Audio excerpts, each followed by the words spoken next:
সবগুলা মাখায়, তারপরে দিতে হবে ফুলগুলা। তারপরে ফুল দিতে হবে, তারপরে এগুলা মাখাতে হবে।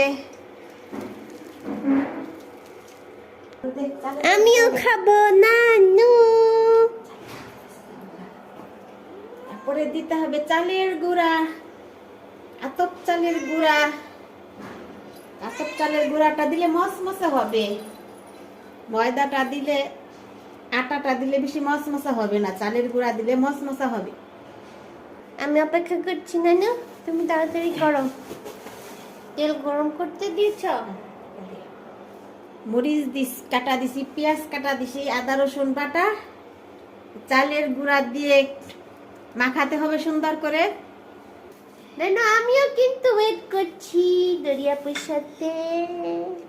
আমি একটু খেয়ে নিই বাবা, আমার খিদে লেগেছে, এতক্ষণ ওয়েট করতে পারবো না। নানু এগুলো কি? এই তো সরিষা ফুলের, এটা কি পলিথিন? ভাজা মাছ এগুলো খেয়েছো তোমরা আজকে? এই যে সুন্দর করে মাখা হয়ে গেছে সরিষা ফুলের বড়া। এখন একটু শীতের দিনে মশমশা কিছু খেতে মন চায়, এখন তেলে দিয়ে দিব। ডুবো তেল না দিলেও হয়, একটু কম তেল দিলেও হয়। ভাজো ভাজো, মজা করে খাবো আমরা।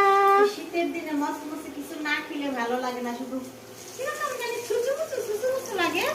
গাইস, সরিষা ফুলের বড়া আপনাদের কার কার পছন্দ, কে কে খেয়েছেন? আমি তো সেই ছোটবেলা খেয়েছি, আর কখনো পাইনি। অনেক খোঁজাখুঁজি করছি আমি বড় হয়ে। সেই ছোটবেলা নানুর বাড়ি খেয়েছি, নানুদের ক্ষেত করতো তো, আর কখনো পেলাম না। পরে হঠাৎ বাজারে গিয়ে একদিন চোখে পড়লো, আগে তো সবার আগে নিয়ে নিলাম আমি সরিষা ফুলটা, পরে আমার মনে থাকবে না। সরিষা ফুলে না ভূত থাকে?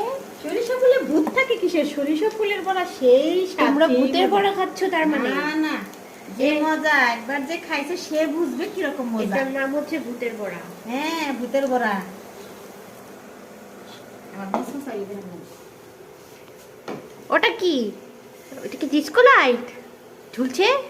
ওটা যে ছুটে গেছে। ও মাই গড, ছুটে গেছে। নানু মাথায় পড়লে কেমন হবে? না, এটা করবে না, করবে না। আর কতক্ষণ? এই হয়ে আসছে, হয়ে আসছে, হয়ে আসছে, জিভে সইতেছে না।